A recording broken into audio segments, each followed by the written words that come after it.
waktunya cukup karena thank you, karena agak banyak soal-soalnya.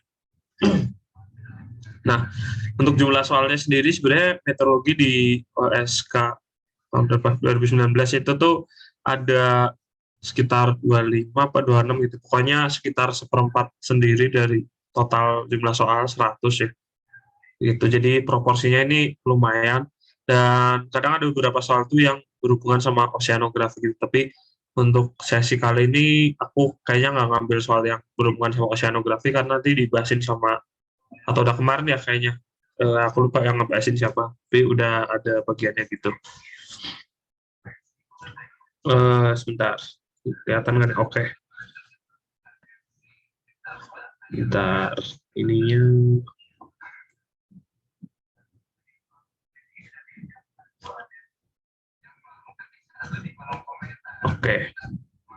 Oke, langsung aku bahasin aja kali ya. Ganti warna dulu. Oke, sip.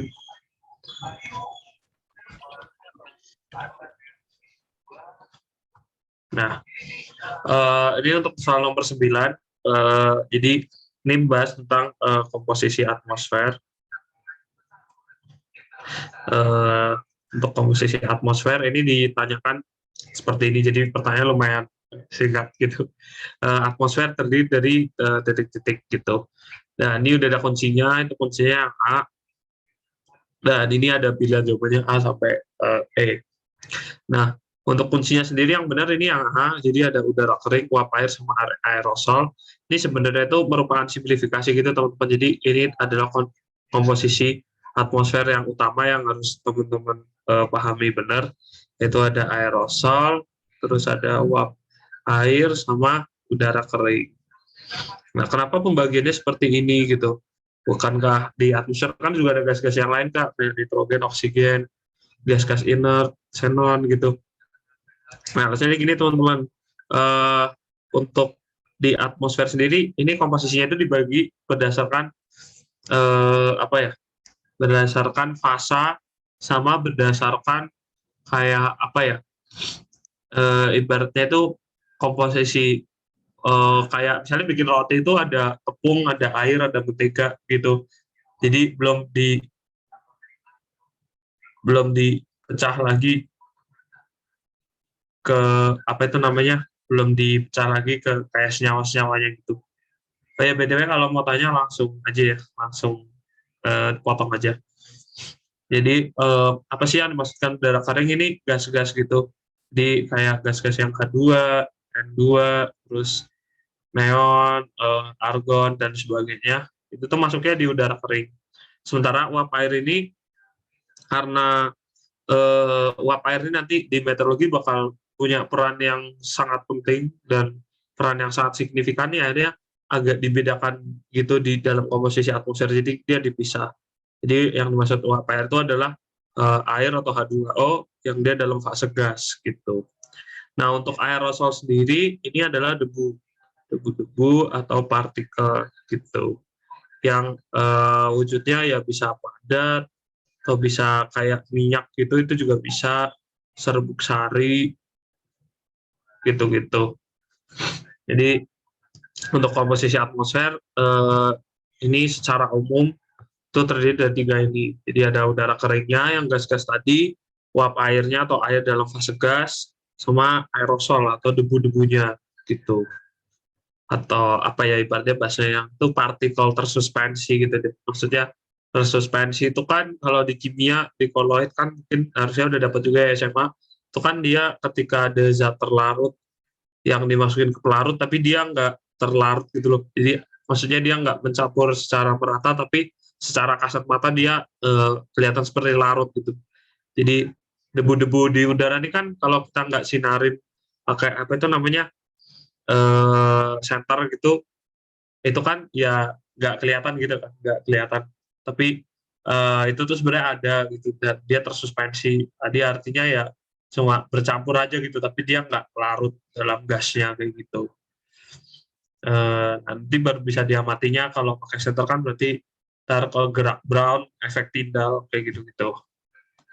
Oke, mungkin kita lanjut ya sampai sini, mungkin masih relatif easy. Oke, terus ini ada soal nomor 14. Sebentar.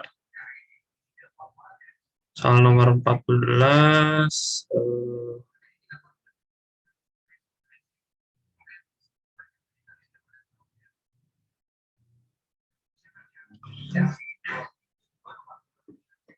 Ilustrasi di bawah ini, nah ini gambarnya udah aku kasih di sini biar lebih jelas. Ini menunjukkan bumi yang dilihat oleh satelit yang berada di atas kutub selatan. Nah, ini di atas kutub selatan, ini ada Antartikanya. Terus bila bumi belahan selatan sedang mengalami musim panas, oke. Maka di lokasi A sedang terjadi apa dan di lokasi C sedang terjadi apa? Oke, cahaya mataharinya dari arah sini. Itu dari arah sini. Oke, kita lihat dulu ya sistemnya seperti apa. Ini aku hapus dulu. Aku ganti warna yang agak jelas supaya kurang jelas. Bentar.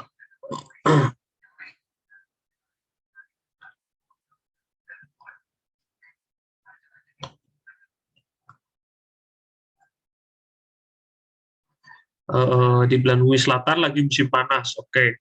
Terus di lokasi A sedang mengalami apa? Terus di lokasi C sedang mengalami apa? Kayak gitu. Oke, ini sebenarnya gampang aja sih teman-teman. Ini kan cahaya mataharinya kan dari arah sini ya. Dari sebelah kanan gambar gitu. Nah, kalau dari sebelah kanan gambar itu berarti yang sisi setengah hemisfer yang sisi kanan ini otomatis dia ya siang kayak gitu. Sementara yang sisi sininya setengahnya itu yang malam gitu. Ini malam, yang sini yang siang gitu. Jadi gampang aja sih. Yang A lagi malam, yang C lagi siang gitu. Kalau yang semuanya sama-sama siang, itu berarti yang di ini ya, yang di Antarctic Circle, apa di dalam Antarctic Circle gitu. Tapi kalau di luarnya berarti dia masih mengalami ada siang dan malam gitu, maksudnya nggak yang siang 24 jam terus gitu. Gitu sih paling kuncinya juga udah sesuai. Oke, mungkin lanjut ya, masih relatif easy sih.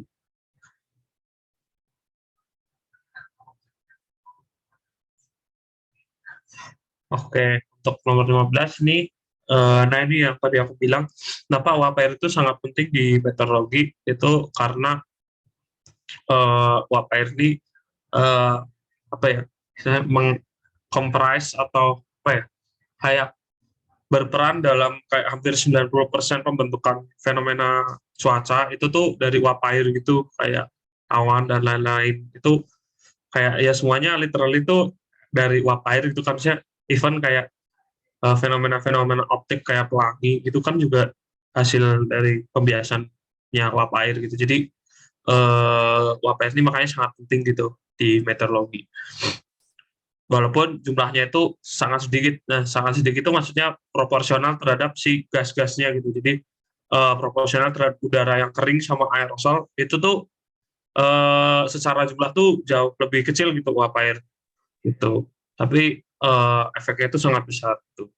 Oke, langsung ke pertanyaan aja kali ya. Nah, meskipun jumlahnya sangat sedikit, namun UAPR sangat penting dalam bentuk titik-titik. Pilih jawaban yang sekiranya itu paling benar gitu.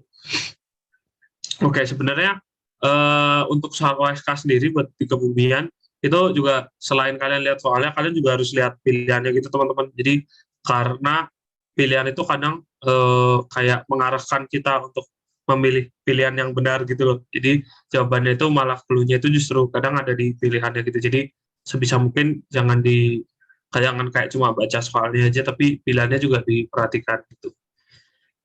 Nah, kita disuruh pilih jawabannya yang paling benar. Artinya seluruh jawaban A, B, C, D sama E ini sebenarnya benar semua. Maksudnya uap air bisa sangat penting dalam bentuk curah hujan, benar. Peristiwa cuaca jelas, siklus biokimia jelas. Nanti kan ini ada hubungannya sama kayak kelarutan CO2 di air laut kayak gitu-gitu kan. Nanti ada yang di udara juga, siklus biokimia juga, perawanan ini jelas banget ya bentukan awan gitu. Nah, tapi kenapa di sini kuncinya yang B gitu? Karena dia mau yang paling general gitu. Nah, dari semua jawaban yang kayak A, C, D sama E ini kan sebenarnya semuanya tuh ngelit ke ini kan, yang B ini ya, peristiwa cuaca tepatnya di troposfer kayak gitu. Jadi harus hati-hati juga karena kalau aku lihat di soal-soal kebumian memang banyak yang kayak tipenya kayak gini gitu. Jadi harus agak lebih teliti lagi gitu dalam menjawab pilihannya. Gitu, teman-teman. Padahal semuanya memang benar gitu, tapi maksudnya ini ditanyain yang lebih generalnya itu, yang aspek yang mana kayak gitu. Oke, kalian aman ya sampai sini? Atau ada yang mau ditanya dulu? Ada yang mau ditanya dulu sampai sini?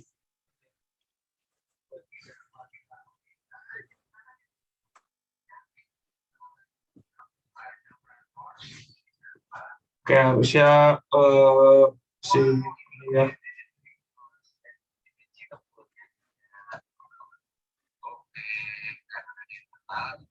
Harusnya udah aman ya, aman ya maksudnya.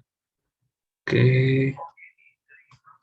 Nah, ini mungkin yang harus agak ini kayak apalan sih sebenarnya soalnya. Jadi distribusi curah hujan di Indonesia itu mempunyai 3 pola atau 3 jenis, yakni ada apa aja kayak gitu. Nah, untuk jawaban benernya itu ada yang lokal, ekuatorial, sama monsunal. Untuk polanya sendiri, polanya seperti ini masing-masing. Contoh ya yang ini monsunal. Kalau digambarin di apa itu namanya klimografinya itu kayak gini. Ini apa lagi? Ekuatorial sama lokal. Ya, Mbak. Nah, jadi ini kalau dibikin klimografinya sepanjang tahun, tuh ini dari Januari sampai Desember, juga Januari, Desember, oke. Nah, kalau monsunal tuh dia polanya itu seperti ini, teman-teman. Nah, bentuknya huruf V kayak gini. Ini kan per bulannya ya, curah hujan per bulan. Nah, kalau untuk ekuatorial sendiri, dia kayak gini nih, ada kayak 2 gelombang sinus kayak gitu. Jadi dia ada yang periode yang rendah sama, ini kasus di Indonesia ya, ada satu periode yang rendah 2 kali tinggi gitu. Nah, kalau yang lokal ini dia kebalikannya monsunal, teman-teman. Jadi waktu di pertengahan tahun dia malah tinggi gitu. Nah, biasanya sebentar. Toria lokal. Oh ya, benar. Soalnya kalau alasannya kayak gini, kenapa bisa ada 3 pola curah hujan di Indonesia? Ini bahas dulu ya kalau yang dari monsunal. Nah, kalau yang dari monsunal ini ceritanya gini, teman-teman, kan dipengaruhi oleh sistem monsun ya, ada monsun Asia sama monsun Australia gitu. Nah, jadi ketika yang rendah ini, arah ganti warna deh. Nah, ketika yang periode yang rendah ini, ya segini itu, ya ketika monsun Australia gitu yang kering. Sementara yang di samping kanan kiri ini yang tinggi, itu dia ketika monsun Asia gitu. Nah, untuk yang ekuatorial sendiri, ini ada 2 puncak. Itu disebabkan titik balik matahari ya. Jadi, apa itu namanya, titik balik ekuatorial. Apa namanya, dia itu biasanya namanya apa sih, summer solstice ya. Iya, uh, summer sol autumn, bukan summer equinox, autumn equinox. Oh ya, berarti spring equinox sama autumn equinox gitu. Berarti ini spring sama autumn equinox gitu. Jadi ketika ada di situ, mataharinya di situ, penguapannya lebih intensif, pembentukan awannya lebih banyak, hujannya makin banyak juga gitu. Jadi berarti ini ketika mataharinya itu ada di sini gitu, 2 kali kan, yang di utara, terus ini yang di selatan gitu.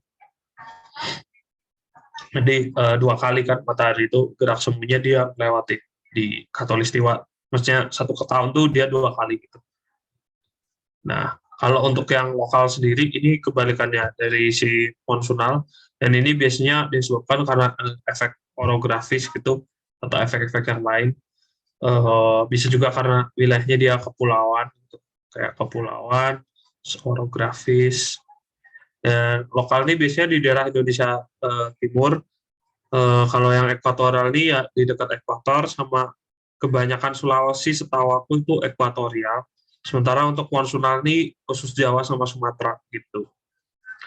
Kalimantan itu banyakkan ada yang beberapa yang monsunal, ada beberapa yang ekuatorial gitu. Ini nanti bisa dilihat aja di internet, ada banyak banget nih dari BMKG sumbernya, nih kan sebenarnya tahun BMKG yang kayak tahun 2005 atau berapa. Pokoknya ada kok di internet ini udah banyak banget gitu. Nanti bisa dicek lagi. Nah, buat monsunal sendiri ini unik teman-teman. Kalau di India itu kebalikannya di Indonesia. Di Indonesia kan polanya bentuknya huruf V gini kan. Nah, kalau di India itu polanya nggak kebalikannya teman-teman. Jadi ini coba ya, monsunal di India itu kebalikannya Indonesia gitu. Jadi dia, nah bentuknya kayak gini. Jadi yang di apa itu namanya, di sorry, di pertengahan tahunnya itu dia tinggi gitu. Karena di India itu efeknya bakal kebalikan sama Indonesia gitu. Jadi misalnya kan monsun Australia nih. Sorry, ini ada yang chat mau tanya ya. Apakah jumlah curah hujannya berbeda dari ketiga pola itu, Kak? Oh, kalau jumlah secara kuantitas itu ketiganya itu pasti berbeda gitu. Tapi yang dilihat di sini itu adalah analisis si grafiknya gitu. Bentuk grafiknya yang kita analisis, bukan volumenya itu berapa gitu. Misalnya monsunal gitu. Itu kayak di tempat aku ngekos sekarang, kayak di Bandung itu dia kayak lebih tinggi gitu, maksudnya secara volume dia lebih banyak daripada di Jogja, di apa tempat asalku. Tapi secara bentuk grafik itu dia sama kayak gitu. Jadi yang kita analisis itu adalah bentuk grafiknya, karena untuk curah hujannya sendiri atau volumenya sendiri itu pasti bakal beda-beda tiap tempat gitu, karena ada faktor lokalnya yang ikut berkontribusikan. Tapi kalau untuk bentuk grafik secara utama atau bentuk grafik utamanya itu ya dia hanya ada satu atau dua faktor yang faktor yang apa namanya, yang kuat kayak gitu. Jadi ini faktor yang kita lihat setiap tahun gitu polanya.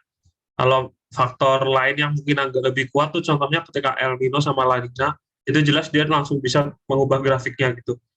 Tapi selain kayak El Nino, La Nina sama ya selain yang skalanya makro gitu deh, maksudnya El Nino, La Nina, MGO sama monsun itu kan dia skalanya makro ya, udah antar benua gitu. Sistemnya kalau di meteorologi itu kan ada meso, terus atasnya meso tuh sinop kan sinoptik itu masih agak, ya skala sinoptik sebenarnya, sinoptik tuh kan kayak kalau di Eropa tuh satu Eropa kayak itu ya, jadi itu skalanya yang besar gitu, kayak antar benua, antar samudera gitu. Jadi kalau yang lokal kayak orografis atau apa namanya, ada badan air dan sebagainya itu kurang mempengaruhi gitu kalau di bentuk grafiknya, dia hanya mempengaruhi di volumenya aja gitu. Semoga lebih jelas ya. Nah, balik lagi untuk monsun yang tadi di India, aduh sorry, yang di India ini, dia kebalikannya yang di Indonesia. Jadi ketika di tengah tahun dia curah hujannya tinggi, sementara di akhir tahun, akhir sama awal tahun dia curah hujannya rendah. Itu ya, rendahnya di situ. Ya, yang tinggi ini pas monsun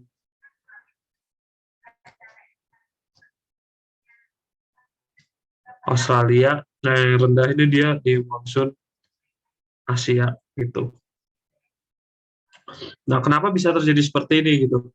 Nah, kalau ini kan misalnya Indonesia ya, Indonesia itu India di sini, ini Australianya di sini, benuanya di Darwin gitu ya. Gitu. Nah, kalau Indonesia dia kena monsun Australia, dia kena masa udara yang kering gitu. Sementara kalau di India, ini arah anginnya yang mempengaruhi itu sama, tapi ketika di dia melewati Samudra Hindia dulu kan. Nah, Samudra Hindia ini kan badan air yang sangat besar gitu. Nah, jadi ketika si anginnya monsun Australia ini ngelewatin si Samudra Hindia, dia bakal penuh sama uap air gitu. Nah, makanya efeknya kebalikannya di Indonesia gitu. Makanya waktu monsoon Australia di India itu jadi basah, jadi banyak hujan. Beda sama Indonesia yang jadi kering gitu. Karena di Indonesia itu kena masa udara kering yang dari benuanya Australia, sementara yang di India itu dapat uap air dari Samudra Hindia yang luas gitu. Nah, kebalikannya juga kalau waktu monsoon Asia, itu India kenapa jadi kering atau curah hujannya rendah? Itu karena dia dapat apa si monsoon Asia-nya itu bawa masa udara kering dari gurun Gobi gitu loh, kayak yang gurun Gobi Xinjiang kayak gitu yang dari Cina sama Tibet itu kan dia dingin sama kering gitu. Nah, akhirnya masa udara itu jadi kering dan juga dia kan berlawanan sama arah ininya ya, arah apa namanya orogravisasi arah windwardnya si apa Himalaya. Jadi dia kan datang dari arah leewardnya gitu. Nah, jadi dia bawa masa udara yang lebih kering gitu. Beda kalau Indonesia kan waktu masuk Asia kenapa dia malah di sini malah hujan atau banyak hujannya itu karena dia ngelewatin laut yang sangat yang lumayan luas juga gitu, yaitu Laut Cina Selatan sama apa itu namanya di Vietnam itu banyak hutan hujan tropis juga kan. Nah itu kan banyak evaporasinya gitu. Nah jadi untuk monsoon ini sebenarnya harus dipahami itu kalau menurut aku dari arahnya aja sih, apa dari Australia sama dari Asia gitu. Jangan, soalnya kadang ada beberapa buku yang bilang kayak monsoon basah atau monsoon kering gitu, itu menurut aku agak misleading gitu karena efeknya tuh di kedua tempat tuh bakal bisa berbeda gitu. Dan yang bikin monsoon itu lembab tuh juga nggak cuma air laut teman-teman. Nah kalau di kasusnya di apa itu namanya di Amerika Selatan di Amazon sama di Kongo kalau nggak salah, itu dia monsoon itu bukan dari air laut yang bikin basah, tapi dari evaporasi hutan hujan tropis yang sangat luas itu juga bisa jadi pengaruh yang dominan gitu dalam apa ya ibaratnya ngasih masa udara basah atau ngebikin si monsunnya itu penuh uap air kayak gitu.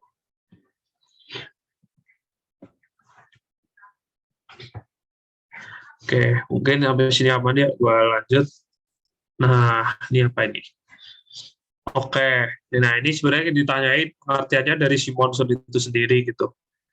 Nah, ini kalau kalian lihat, ini lumayan gampang ya pertanyaannya. Jadi kalian lihat pertanyaannya aja. Kembalikan arah angin setiap 6 bulan sekali. Jadi sudah 120, kecepatan angin minimal 3 meter per sekon. Itu tuh syarat wilayah apa kayak gitu. Nah ini kalian juga bisa ngasih dari pilihan-pilihan jawabannya nih. Kalau kayak tropis, subtropis ini kan nggak masuk akal gitu ya. Maksudnya syarat wilayah tropis. Emang wilayah tropis harus ada kebalikan arah angin kan? Nggak mesti juga. Apalagi subtropis kayak gitu. Nggak. Kalau ekuatorial, jadi udah ada pilihan ekuatorial, tapi di sini ada tropis kan, aneh ya gitu. Jadi salah. Terus syarat wilayah, tapi dia ada pilihannya sirkulasi Ferrel. Ini sudah jelas salah, karena ya sirkulasi Ferrel kan bahas aliran di atmosfer ya, bukan wilayahnya gitu. Jadi ya gitu aja sih, gampang nih. Oke, ini 3 sel meridional nih, apalan ya. Jadi mungkin aku gambar lagi, lokasinya Darwin. Kan di ekuator naik sini kayak gini, ini ntar dihapus dulu. Tracer. Sorry.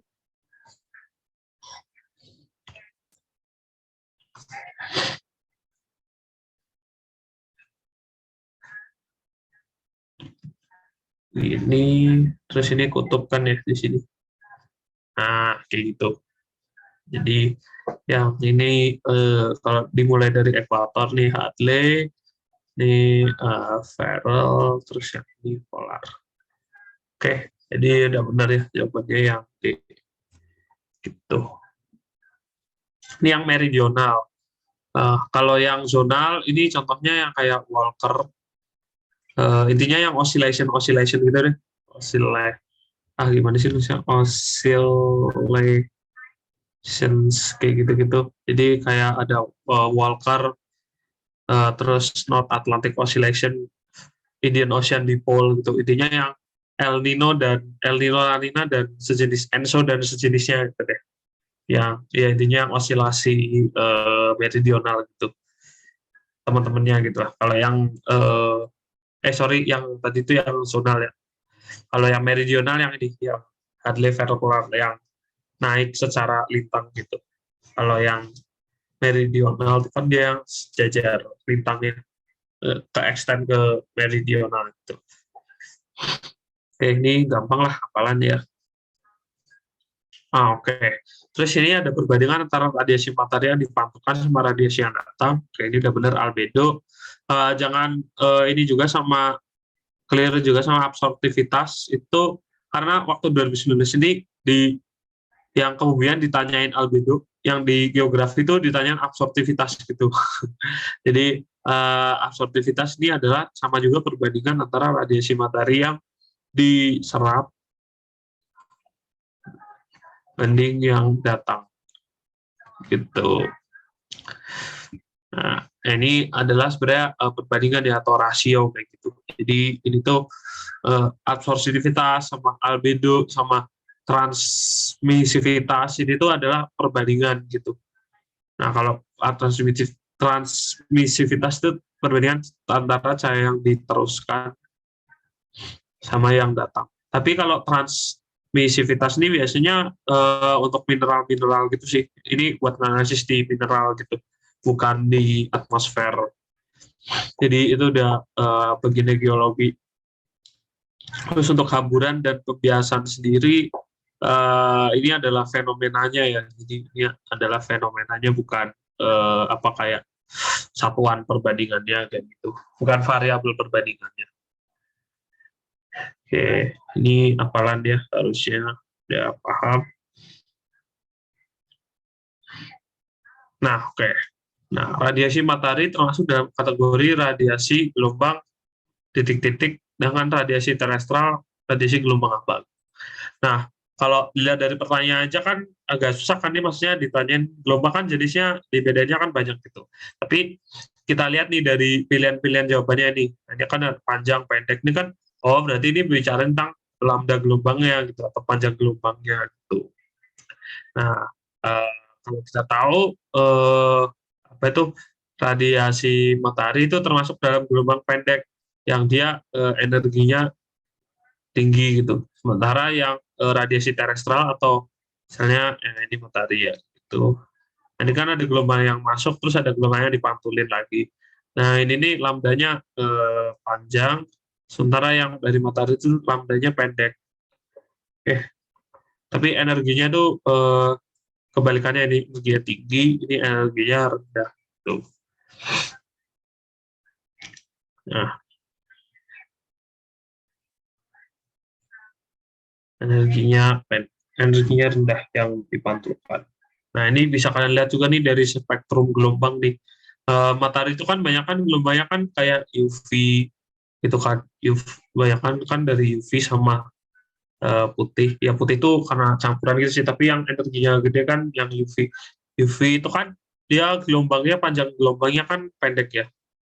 Lambdanya itu kan UV itu sekitar ya bawah di bawah apa 0,4 eh, mikrometer. Sementara kalau yang gelombang yang dipantulin yang dari bumi atau radiasi terestrial itu dia banyak kan infrared gitu. Nah infrared ini kan lambdanya gede ya, lebih dari 0,6 mikro itu. Dan ini dia energinya cenderung lebih rendah gitu daripada yang si UV ini gitu. Oke, sampai sini ada yang mau ditanyain nggak teman-teman? Atau masih ada terms yang kayak kurang jelas gitu? Langsung aja kalau mau ditanyain.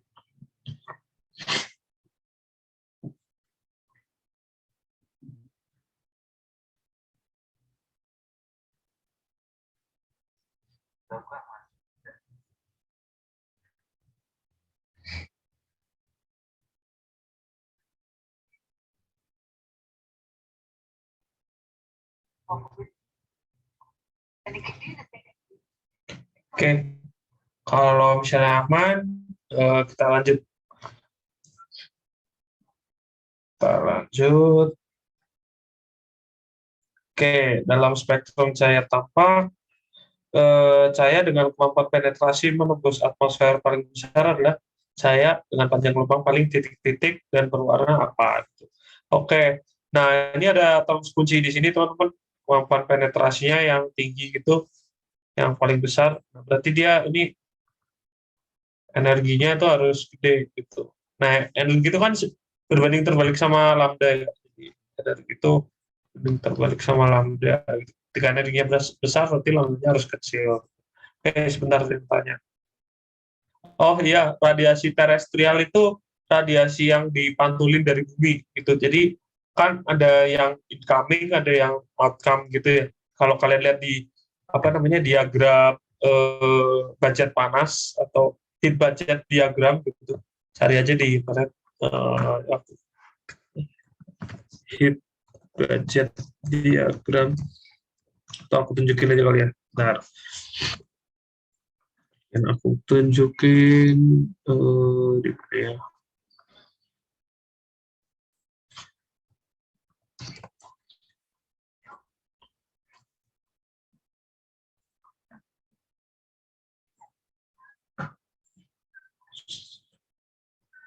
Nah, semoga udah kelihatan. Nah, ini radiasi terestrial ini yang warna merah ini, yang dia apa itu namanya dipantulin dari tanah gitu loh.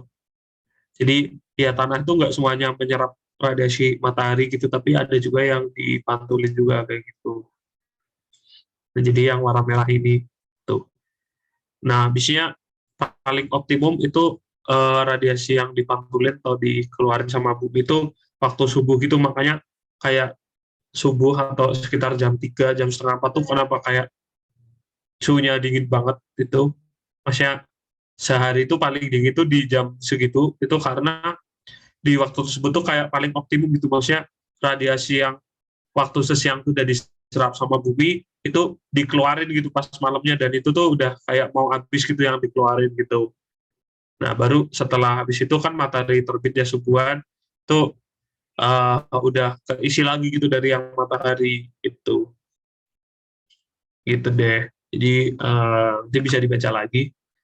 Jadi radiasi terestrial tuh yang keluar dari permukaan buminya gitu.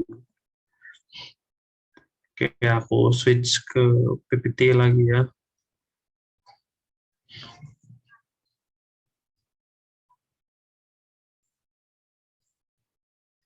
Oke. Nah, karena energi itu berbanding terbalik sama panjang gelombang, berarti kalau kita mau kemampuan penetrasi yang paling besar, yang energinya besar, berarti kita harus cari panjang gelombang yang pendek gitu. Oke, berarti pendek nih. Oke, yang pendek ada dua pilihan, yang warnanya nila apa ungu gitu. Nah, kalau apa itu namanya semakin ke pendek itu dia warnanya bakal semakin yang nila gitu. Jadi kita pilih yang nila gitu. Karena kalau ungu tuh panjang gelombangnya masih agak ke yang warna merah gitu kayak. Sementara yang nila itu dia udah yang ke arah yang ke ultraviolet gitu. Violet kan ultra ungu gitu kan. Nah, maksudnya ultra ungu tuh ya yang nila gitu. Karena nila tuh lebih ungu dari ungu gitu nggak sih kayaknya. Jadi intinya kita cari yang paling di sana gitu. Oke, lanjut. Nah, kalau ini sebenarnya apa aja sih? Jadi ozon itu banyak menyerap spektrum radiasi pada panjang gelombang yang ya yang pendek. Nah, yang pendek ini tadi kan UV itu tadi kan yang energinya dia besar gitu. Nah, sebenarnya kan fungsinya ozon itu kan buat menangkal UV kan. Karena ketika dia dikenai UV gitu, itu dia bakal pecah jadi O2 sama O kayak gitu. Nah, ini berarti di sini ada energi ya. Energi tambah energi, dikenai energi dari UV-nya itu dia bakal ngelepasin O2 jadi O2 sama O kayak gitu. Intinya energi UV-nya itu cara ozon melindungi bumi itu adalah dengan mengorbankan dirinya sendiri gitu teman-teman. Jadi eh, biar energi si UV itu nggak kena ke makhluk hidup dan memecah sel-sel di tubuh kita gitu, ya udah yang dipecah adalah si ozonnya aja atau si O3-nya jadi di O2 sama O. Nah, fun fact, di ozon itu sendiri sebenarnya beracun ya buat manusia kayak gitu. Makanya kalau di level troposfer itu ozon itu malah dianggap tuh sebagai polutan gitu. Jadi apa kayak di kota itu kan ada indikator polusi ya, kayak ada SO2, PM, sama NOx kayak gitu. Ozon itu juga termasuk polutan, teman-teman. Kalau dia posisinya di atmosfer rendah gitu. Karena kalau kita hirup kayak gini dia beracun gitu. Jadi ya memang seharusnya ozon itu tempatnya di stratopos saja kayak gitu. Iya di stratosfer lah. Oke, next ya. Kalau ada yang mau tanya langsung aja ya di chat. Nah, oksigen adalah oksigen merupakan masih berapa materi? Oh, masih agak lumayan banyak nih. Oksigen merupakan salah satu unsur atmosfer yang menempati urutan nomor 2 terbanyak. Pada saat ini sumber oksigen atmosfer berasal dari ini gampang ya. Nah, kalau respirasi dia berarti CO2. Proses geologis ini waktu outgassing ya. Ini waktu zaman dulu gitu, zaman sebelum ada kehidupan gitu. Ya ini geologis, terus letusan gunung api, sama proses penguapan dari lautan. Ini gas ini H2O tuh, 2O gas. Nah, ini gampang ya. Next saja. Ini juga gampang. Ini adalah deposisi perubahan fase gas ke fase padat, tapi tanpa melalui fase cair, itu deposisi. Mungkin aku gambarin aja ya, kayak gas, cair, padat. Jadi gampang sih, udah dari SD pasti diajari. Dari cair ke gas, ini menguap. Dari gas ke cair, ini mengembun. Dari cair ke padat, ini membeku. Dari padat ke cair, cair. Terus dari gas ke padat nih tadi deposisi, dari padat ke gas ini menyublim. Oke, gampang lah ya. Jadi pasti tahu. Infiltrasi itu proses masuknya air tanah ke dalam, masuknya air hujan ke dalam tanah. Kalau evaporasi ya penguapan biasa, nama lainnya penguapan atau ya evaporasi. Gitu.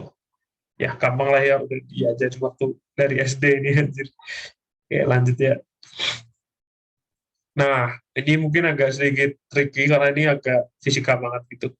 Ketika terjadi proses perubahan fasa, maka dibutuhkan atau dilepaskan panas yang disebut apa. Nah, kalau misalnya kita tahu nih dulu zaman SMP ya, SMA ini juga ada ya di fisika. Itu kan ada diagram yang apa itu namanya kalor itu ya. Nah, gini ini udah jadi uap, nih yang dari es itu jadi cair gitu. Nah, jadi yang di bawah ini es, terus yang ini air gitu. Nah, itu juga sama teman-teman. Nah, eh, mengubah fasa itu kan juga memerlukan kalor ya. Maksudnya kalor itu kan dibutuhkan selain buat menaikkan suhu, dia ketika fasenya mau diubah, itu dia harus dibutuhin kalor lagi kayak gitu. Nah, kalor yang dibutuhkan buat mengubah fasa itu namanya adalah kalor laten gitu. Nah, kalau yang kondensasi, sublimasi, sama deposisi ini tergantung di tergantung prosesnya gitu. Prosesnya mau yang apa gitu.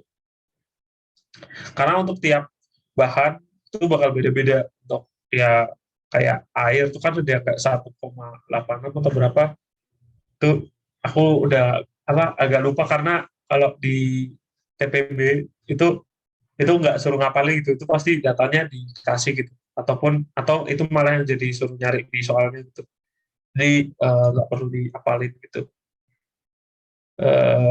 Itu nah, terus kalau sensibel, nah ini sensible heat ini nanti yang meteorologi lanjutan ya. Ini sensible heat itu kalau nggak salah bahas tentang termodinamika sama perubahan fase air ke ya air hujan gitu kan, kayak droplet-droplet yang dari es kayak gitu.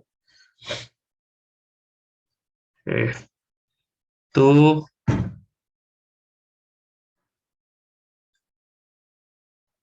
untuk nomor 44 udah jelas ya, harusnya gampang. Nah, ini mungkin yang agak lumayan lantang. Di angin fon, oke kita baca dulu ya soalnya ya. Angin fon yang sering terjadi di daerah pegunungan pada sisi leeward. Oke, coba kita gambar. T. Nah, ini angin fonnya itu di sini. Ini kan leeward, ini windward. Gitu. Biasa mempunyai efek yang tidak bersahabat terhadap pertanian, jelas karena dia anginnya kering, hasil dipanasin secara adiabatik kering gitu ketika turun. Namun bukan berarti selalu demikian, mengingat angin fan memiliki sifat panas dan kering, maka angin fan juga memiliki dampak positif. Oke, kita berarti suruh nyari dampak positifnya dari si angin fan kayak gitu. Nah, dampak positifnya dari si angin fan ini bisa kita lihat dari opsinya nih teman-teman, sama yang tadi ini yang dia sifatnya panas sama kering tadi ini. Itu. Yang benar adalah jawabannya yang A, bunuh hama dan penyakit tertentu. Itu. Oke, kita simpan dulu ya. Kita lihat yang opsi yang lain dulu. Menyebabkan turbulensi, ini jelas negatif ya, dampak negatif. Karena ketika melewati leeward, dia akan turbulensi seperti ini, dia membentuk wave kayak gini. Nah, ini sangat berbahaya banget buat penerbangan, teman-teman. Di setelah ya di sini ini bakal ada wave-nya gitu di sini. Berarti wave-nya itu kayak hasil hasil difraksi gelombangnya gitu deh. Jadi angin itu dibartin kayak gelombang di laut gitu. Jadi ketika didorong dari depan, dia kena halangan, yang di belakang itu bakal kayak difraksi kayak gitu. Atau chaos lah intinya, yang di belakang itu bakal ger gitu. Terus menyebabkan tumbuhan tumbuh lebih baik karena suhunya cocok untuk tanaman. Ini salah juga ya. Ya ini negatif. Tadi ini juga salah. Terus menyebabkan tanaman tumbuh tegak, ini juga salah karena pasti kena angin. Gimana bisa tegak gitu. Sama akar tanaman lebih kuat, ini juga ya enggak lah. Kan diterpa angin yang kenceng juga kan. Angin fon ini juga selain panas dan kering, dia juga lumayan kenceng gitu. Jadi nggak cuma panas dan keringnya aja yang menentukan. Jadi yang benar adalah membunuh hama dan penyakit tertentu. Ini contohnya kayak gulma-gulma kayak gitu, itu dia ada yang banyak yang nggak tahan gitu sama kalau sama kering sama suhu yang tinggi gitu. Oh, daerah bayang hujan tuh maksudnya oke. Jadi daerah bayangan hujan itu adalah kayak gini. Ini kan ada windward sama leewardnya ya. Nah, ketika di windward ini ada hujannya nih sebenarnya. Jadi airnya itu udah, kenapa sih angin fantuk kering, karena dia udah dihabisin jadi hujan gitu di daerah windwardnya gitu. Jadi gampangnya itu apa itu namanya, angin fan itu kenapa dia bisa panas dan kering, itu ketika di windward ini dia basah gitu. Nah, di basah dia naiknya pakai saturated adiabatic lapse rate gitu, yang adiabatik basah.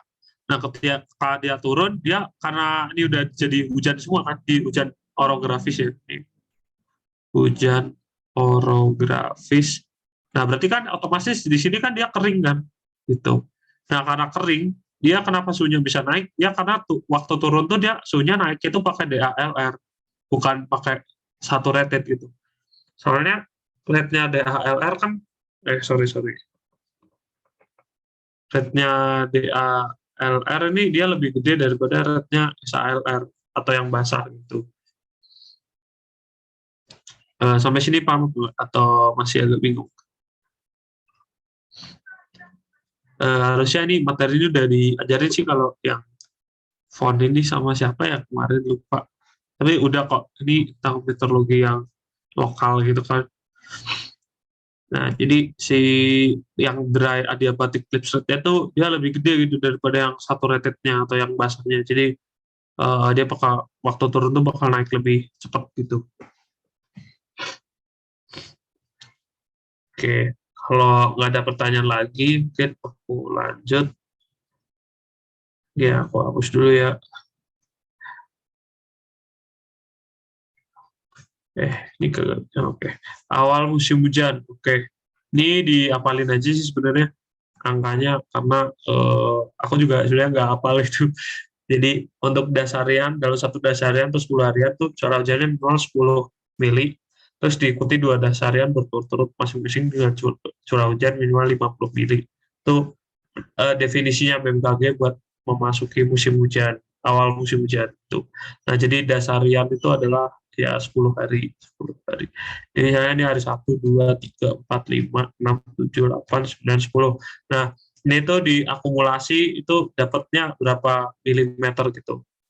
Jadi diakumulasi dia dapatnya berapa mili itu.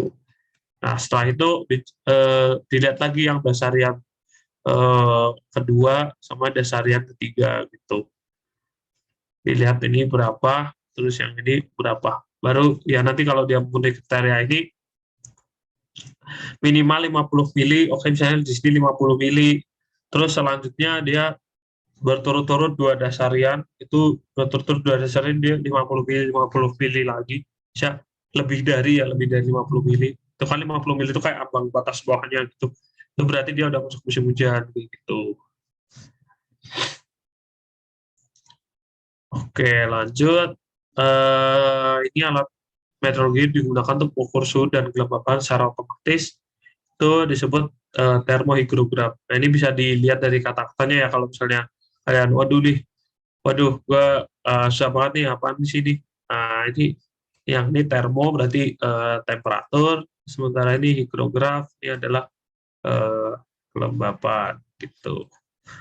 Nah, kalau buat pilihan yang lain nih, ombrometer nih, curah hujan ya jelas. Sikrometer ini cuma kelembapan aja. Higrograf ini juga cuma yang kelembapan. Tapi cara kerjanya beda gitu. Kalau sikrometer ini dia kelembapannya itu diukur dari apa itu namanya konten airnya itu kayak secara digital yang di udara tuh diukur itu.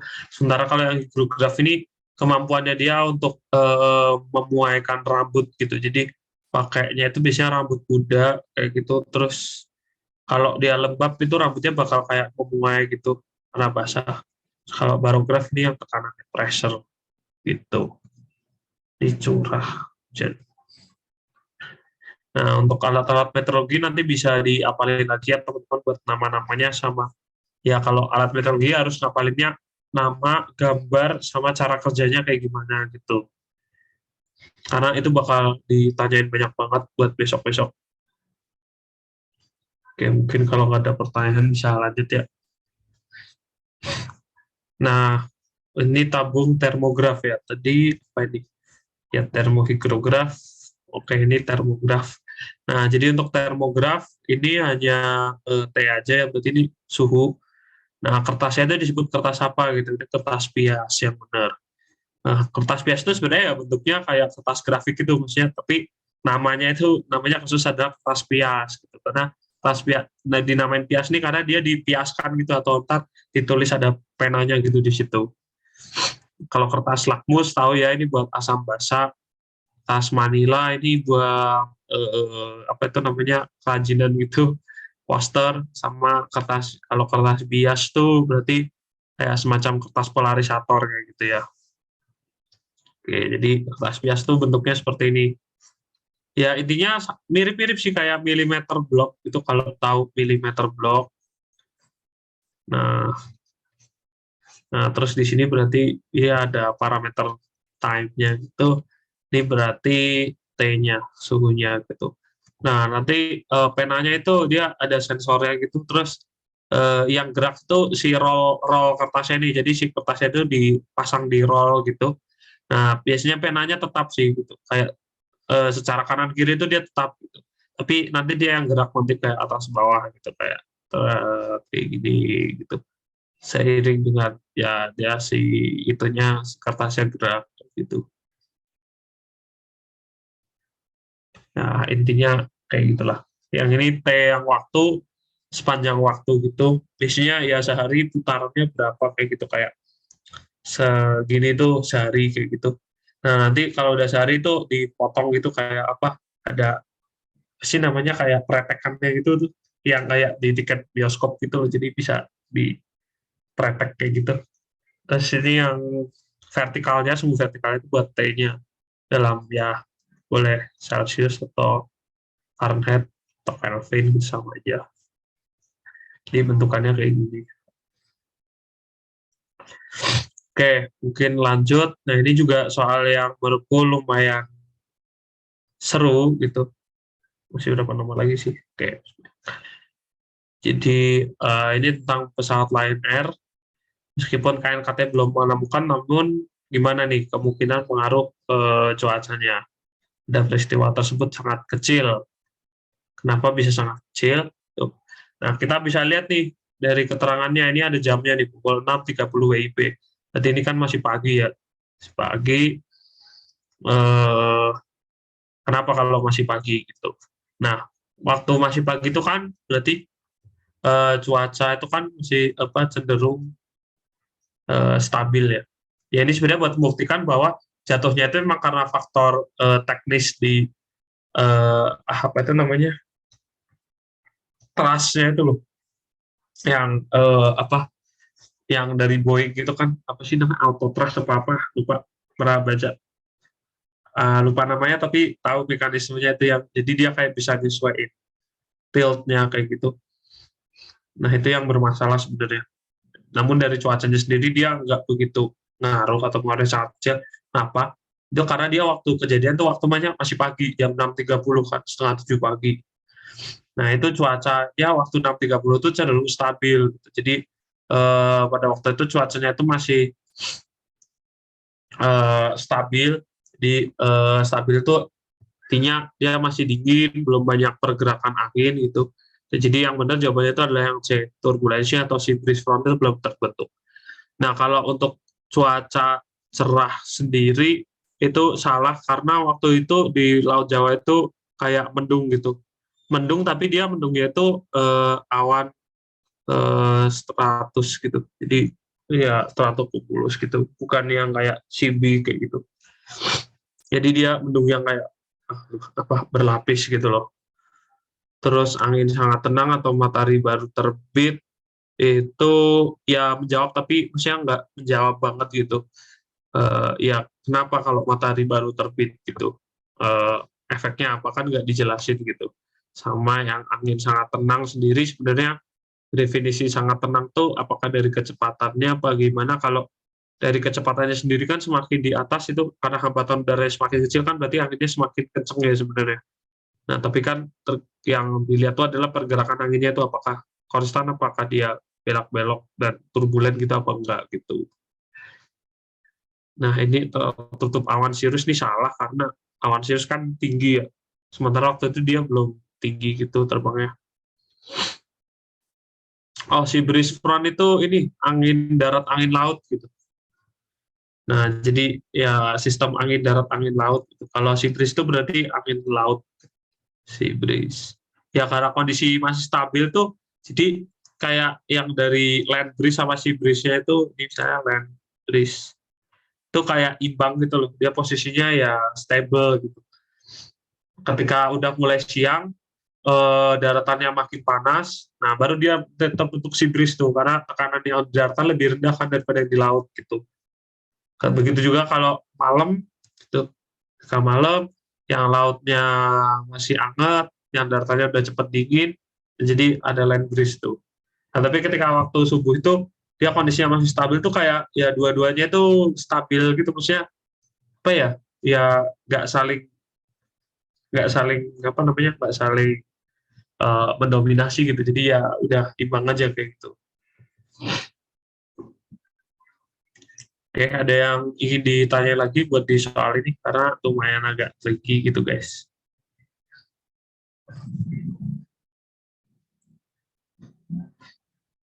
Oke, kalau nggak ada bisa lanjut ya. Nah, ini ada La Nina. Oke. Nah, La Nina ini kan tahu ya kita pengaruhnya di Indonesia itu bakal memicu pertumbuhan awan konvektif, atau hujannya itu bakal tambah banyak kayak gitu. Ini dampaknya dari La Nina di Indonesia. Karena kalau di Peru sana itu kebalikannya teman-teman. Ya sama yang aku bilang tadi, kayak monsun tuh kalian harus lihatnya itu dari yang gede dulu gitu. Maksudnya, oh ini sistemnya seperti ini, mekanismenya gitu. Baru untuk efek-efeknya itu kalian lihat per lokasi kayak gimana gitu. Jangan ngapalin dari efek-efeknya, misalnya di Indo efeknya apa gitu. Itu nanti kalian kalau ditanyain soal yang di lokasi yang berbeda tapi dengan sistem yang sama, itu pasti bakal bingung gitu. Jadi mending dipahami dulu sistemnya kayak gimana, baru efeknya tuh kalian analisis gitu, kayak di tiap daerah tuh bakalan kayak gimana gitu. Nah, ini adanya La Nina itu bakal memicu pertumbuhan awan konvektif itu di atas wilayah Indonesia yang menghasilkan banyak hujan. La Nina yang dimaksud ini apa nih? Oh, berarti ini cuma ditanya definisinya aja nih. Nah, ini ada anomali, oke benar, semuanya anomali. Nah, terus mendingin atau panasnya atau yang apa nih? Nah, kita lihat konteksnya ini lokasinya di mana. Suhu permukaan laut di ada pilihannya misalnya ini yang benar mendinginnya suhu permukaan laut di pantai timur Pasifik bagian ekuator. Oke, benar. Jadi ini baratnya Pasifik, ini ekuatornya, ekuator 0 derajat itu ya. Terus berarti yang di sini nih cold gitu, dingin. Oke, berarti udah benar ya efeknya. Karena ketika yang di sini dingin, ini tekanannya tinggi kan. Tekanan tinggi dia sel walkernya bakal kayak gini nih. Bakal kayak gini. Terus ini di Indonesia dia naik. Ini naik jadi awan. Nah, yang di Peru sana dia kering nih, karena dia ada subsidence di sini. Sebenarnya di Indonesia dia convergence, ini ada udara yang naik gitu. Nah, kebalikannya yang kalau El Nino kenapa di Indonesia kering? Ya karena yang di sana itu jadi hot gitu ya, di panas. Yang di Peru sana dia naik, sementara yang di Indonesia sini turun dia subsidence gitu. Ini berarti sebaliknya kayak gini. Ini ketika El Nino gitu. Nah, ini juga opsinya harus dilihat ya. Kalian lihat satu-satu. Jadi ini harus teliti juga. Jadi di soal-soal OSK ini juga ketelitian tuh penting banget teman-teman, karena ini bakal banyak jebakannya nih kayak gini-gini.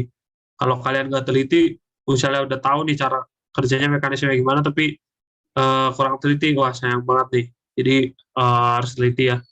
Ini anomali, terus apa nih pendingin atau memanasnya suhu gitu. Kalau yang ini Samudra Hindia sama Samudra Atlantik sama pas Atlantik ini jelas salah ya. Karena ya memang efeknya ada di Samudra Atlantik sama Hindia. Itu efek El Nino sama La Nina itu sebenarnya seluruh dunia itu kena. Tapi mekanisme yang ditanya di sini kan adalah mekanisme utamanya kayak gitu. Mekanisme utamanya itu di mana? Ya di Samudra Pasifik gitu. Jadi mungkin yang Atlantik sama Samudra Hindia kalian bisa sisihkan dulu pilihannya. Terus kalian fokus aja yang buat di Samudra Pasifik kayak gimana gitu pilihannya. Tuh. Jadi ini harus dibedakan juga antara si mekanisme utamanya sama si efeknya kayak gitu. Nah, kalau si efeknya di Atlantik atau Hindia ya beda-beda gitu. Aku juga pribadi juga nggak apal gitu. Jadi ya harus ngecek atau buka papernya lagi kayak gitu. Karena efeknya tuh indirect gitu loh teman-teman. Yang kalau di wilayah selain Pasifik itu dia indirect kayak misalnya tadi nih yang pengangkatan kayak gini nih yang di Indonesia. Nah, ini kan sebenarnya di Samudra Hindia ya, di Hindia. Nah, ini bakal kayak gimana lagi, ini bakal ubah di pole mode-nya kayak gitu kan. Jadi itu efek yang indirect kayak gitu. Sementara yang ditanya di sini adalah mekanisme atau efek yang secara direct. Oke, mungkin bisa lanjut lagi. Nah, ini tentang skala Beaufort ya. Nah, jadi kalau skala Beaufort sebenarnya apalan aja sih? Aku juga agak nggak begitu hafal nih, yang ditanya berarti angin moderate breeze ya. Oke. Terus, angin moderate breeze itu gelombang kecil akan besar dan gelombang pecah. Ya, inilah jawabannya itu. 11 sampai 16 knot itu sedang lah, kecepatannya nggak terlalu gede juga. Itu. Kalau yang 4 sampai 6 atau 7 sampai 10 mungkin masih agak terlalu kecil ya. Kalau yang 17 sampai 121 itu terlalu gede gitu.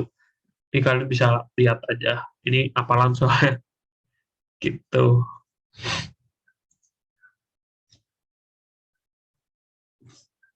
Oke. Terus ini ada komposisi gas. Untuk komposisi gas sendiri, ini menurut Wallace tahun 2007, CO2 itu di bawah ketinggian 100 kilo ada komposisinya sebesar ini, 325 ppm. apakah yang dimaksud dengan 325 ppm? ppm itu maksudnya gimana Mas kayak gitu kan? Nah, sebenarnya ppm itu sama aja kayak konsentrasi satuan konsentrasi yang lain. Jadi kayak molar, terus kayak apa itu namanya persen kayak gitu-gitu, itu sama termnya. Nah, yang kita lihat tuh adalah kita lihat nih di sini adalah ppm. Nah, ppm itu artinya apa? Itu adalah parts per million atau parts per 1 juta. Jadi misalnya eh, apa itu namanya ada 325 eh, ppm CO2 itu maksudnya kalau misalnya dalam terms massa gitu ya, itu dalam 1 kilogram udara berarti ada 325 miligram, karena miligram itu kan 1 kilo itu kan 1 juta miligram gitu kan, gitu berarti jadi ada 325 bagian per 1 jutanya kayak gitu. Nah, untuk ini kadar fraksi molekul ya, kadar fraksi molekul total. Berarti ya udah ini jawabannya yang ini nanti 0,325 per 1000 gitu. Iya, ya ini kan ppm ya. ppm itu kan berarti ini parts per million gitu. Kalau dijadiin 1000 berarti jadi 0,325 dikali 10⁻³ gitu kan. Oke. Ini per 00 ini kan per mil ya, ini per 1000 gitu maksudnya. Nah, yang ppm itu kan per 1 juta. Dia kalau dijadiin per 1000 jadinya berapa? 0,325. Oke, benar. Nah, ini nanti bisa dipelajari aja, dan biasanya ini di OC sih kayak yang garam-garam itu pakai ppm gitu konsentrasinya.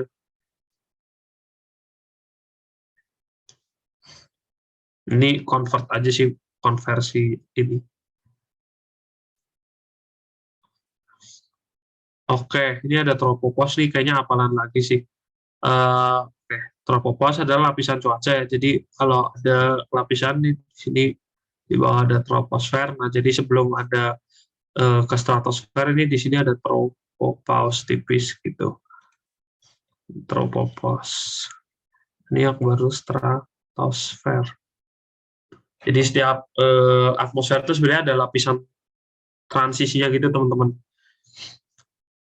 Oke, di sini dikasih tahu punya ketinggian yang berbeda, di mana tropopause itu di atas ekuator dia tingginya 3 kali ketinggian di atas kutub. Jadi ibaratnya kalau ini bumi, berarti ya kayak gini, yang di ekuator dia lebih tebal gitu daripada yang di kutub.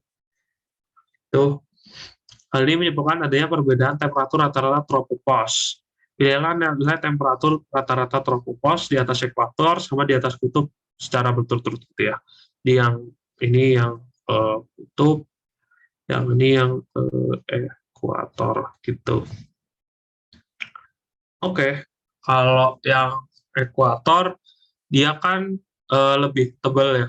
Nah, lebih tebal berarti dia akan semakin naiknya itu makin tinggi gitu. Jadi dia bakal suhunya lebih rendah daripada yang suhu yang di kutub gitu. Karena yang di kutub tropopause-nya itu masih di posisi dekat permukaan gitu.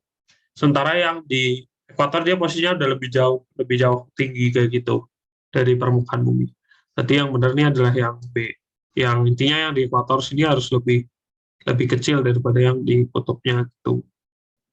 Dan lebih kecilnya dia harus ini ya, maksudnya kayak range-nya gede gitu. Kalau ini kan 60 sama 50 ini kan range-nya kecil ya gitu.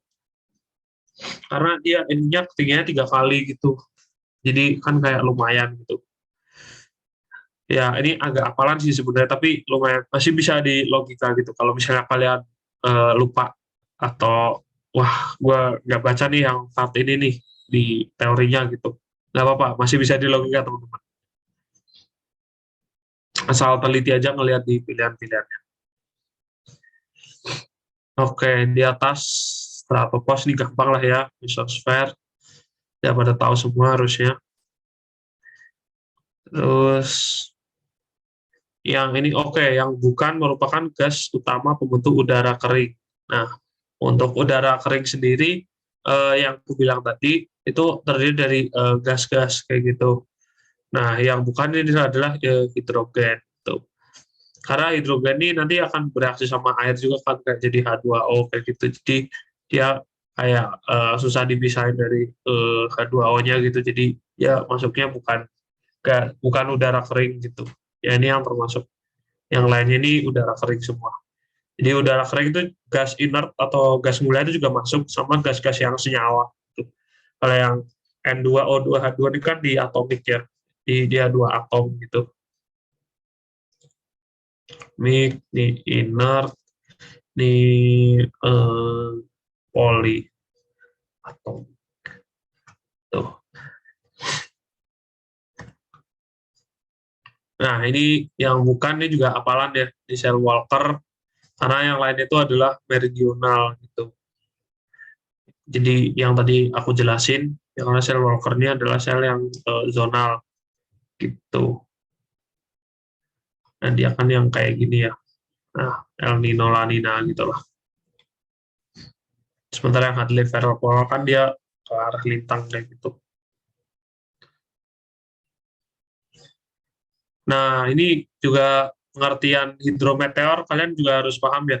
Nah, jadi asal usulnya meteorologi itu kenapa namanya ilmunya namanya meteor itu karena meteor pada zaman Yunani kuno dulu tuh definisi meteor tuh maksudnya bukan hanya ya, jadi bukan hanya kayak asteroid dan lain-lain, tapi juga intinya meteor itu adalah semua yang jatuh dari langit gitu. Nah makanya kayak hujan itu juga termasuk meteor itu kan, makanya ada istilah air meteor gitu. Karena ya hujan jatuh dari langit tuh menurut istilahnya Yunani kuno gitu, yang sekarang kita kenal sebagai ilmunya meteorologi. Oke, terus di sini ada pertanyaannya yang bukan termasuk hidrometeor. Nah, kalau hidrometeor ini berarti yang hubungannya dengan air ya, gitu. Oh, oke, sirkulasi meridional itu yang tadi yang ini, yang sel Hadley, Feral, Polar. Ini yang meridional. Kalau yang Walker itu yang zonal. Ya, ya dibuka aja di internet gambarnya. Sel Hadley, Feral, Polar. Tadi kan udah aku contohin ya. Itu yang sel apa sirkulasi meridional. Oke, balik lagi ke yang ini yang bukan termasuk hidrometeor. Gitu. Nah, hidrometeor di sini kan berarti yang meteor atau semua yang jatuh dari langit, tapi yang hidro, yang air gitu kan. Oke, di sini ada pilihannya nih, gerimis, awan, kabut, embun, virga. Ini kan air semua ya, uap air semua. Nah, tapi kita balik lagi nih ke definisinya meteor sendiri. Itu adalah segala sesuatu yang jatuh dari langit itu. Nah, berarti yang bukan, itu berarti yang belum jatuh. Gitu. Yang bukan termasuk hidrometeor, itu yang belum jatuh gitu. Nah, gerimis ini udah jatuh, kabut ini juga udah jatuh dari langit ya, jadi uap airnya udah ke dekat permukaan. Embun juga apalagi ini udah ada airnya. Terus virga itu adalah awan yang kembali teruapkan. Nah, ibaratnya ini ada awan gitu, terus ada dia udah mau hujan gitu, tapi belum sampai permukaan dia kayak hujannya itu balik lagi kayak gitu loh, kayak teruapkan lagi gitu karena yang di sininya tuh temperaturnya tuh tinggi gitu. Jadi dia kayak teruapkan kembali gitu. Tapi intinya dia udah memenuhi definisi meteor kan karena dia udah sempat jatuh duluan gitu. Nah, yang belum jatuh berarti adalah ya si awan itu sendiri karena maksudnya awan itu kan ada yang belum menghasilkan hujan tapi ya secara umum maksudnya ya kalau cuma awan doang kayak gitu kan nggak ada hujannya kan. Baru ketika ada hujannya kita sebut ada fenomena yang lain ya hujan, kabut, gerimis dan lain-lain gitu. Jadi ini balik lagi ke definisinya meteor. Gitu. Jadi kalian juga harus paham juga apa sih sebenarnya meteor itu gitu. Nah, ini adalah gaya fiktif ya. Pertanyaannya adalah rotasi bumi yang akan membangkitkan gaya fiktif. Oke, ini benar gaya Coriolis termasuk arus laut. Oke. Jadi gaya Coriolis itu di belahan bumi utara dia akan belokkan arah angin itu ke kanan Sementara di bumi selatan tuh dia ke kiri gitu. Sorry, ini ke kanannya mungkin biar jelas. Ke kanannya itu maksudnya dari vektor anginnya ya. Jadi kalau ditinjau dari si vektor anginnya gitu. Jadi misalnya kalian berdiri di sini, terus ngelihat ke sini, yang ngelihatnya tanda panahnya juga. Di kalian berdiri di situ terus ngelihat arah anginnya, kan beloknya kalau relatif terhadap kalian kan berarti ke kanan. Yang di sini juga sama nih kalau ada pengamat yang di selatan gitu.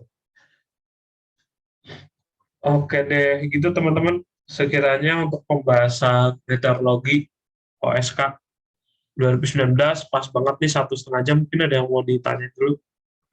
Oke, feedback ya. Oke, makasih Iqbal. Oke deh, kalau dari aku mungkin udah cukup. Atau masih ada yang mau tanya lagi teman-teman?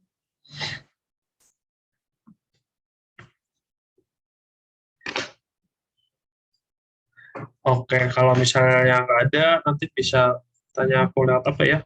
IG gitu, atau ya kan nanti ada di grupnya nggak sih? Ya gitulah, ntar kasih tanya ke panitia aja kalau mau kontak lebih lanjut gitu. Nanti banyak dari pengajar yang lain juga bisa ngejawab.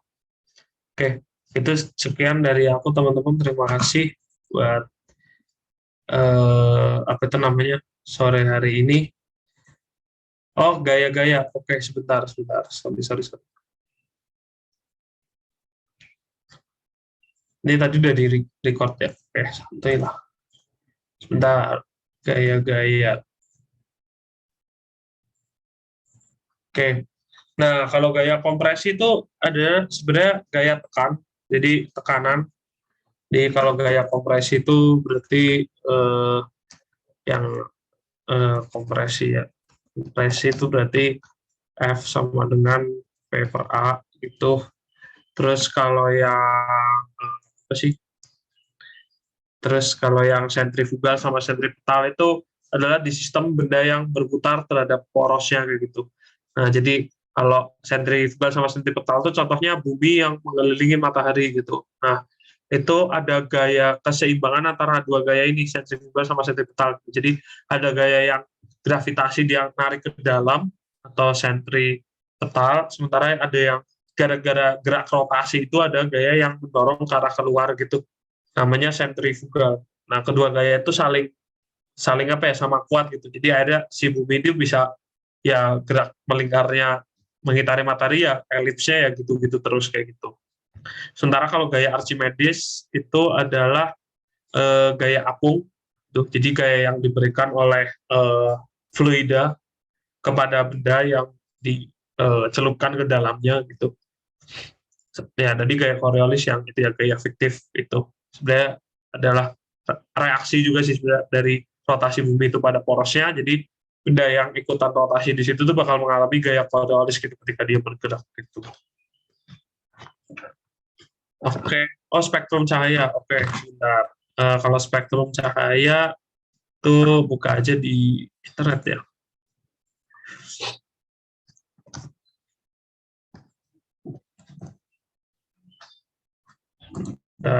Yang bagus mana ya?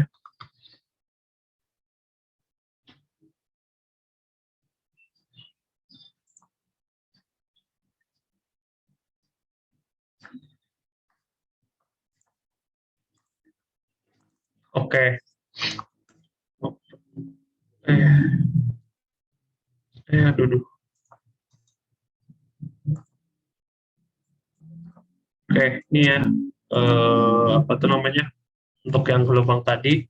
Jadi semakin ke kanan, ini panjang gelombangnya tuh semakin pendek dan dia energinya semakin besar. Gitu. Nah, apa itu namanya? Yang energinya semakin besar nih kayak gamma, X-ray itu kan dia energinya besar ya, itu kan radioaktif gitu kan. Ultraviolet itu juga energinya besar. Nah, itu dia panjang gelombangnya itu lebih rendah gitu. Frekuensinya gede. Nah, kalau frekuensinya gede, panjang gelombangnya kan makin kecil ya. Nah, itu kebalikannya sama yang infrared nih.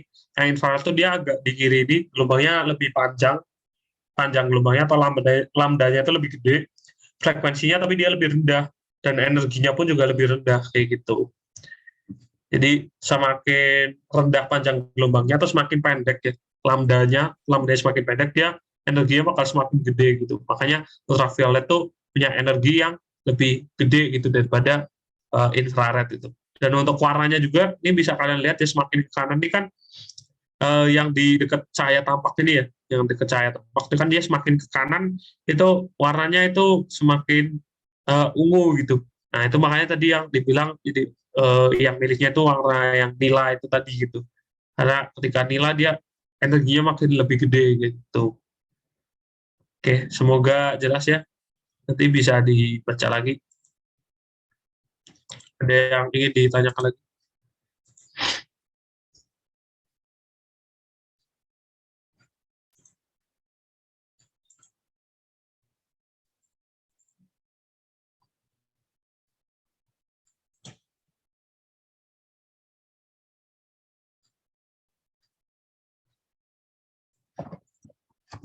Oke, kalau misalnya nggak ada, mungkin aku cukupkan sampai sekian ya. Ya, sama-sama.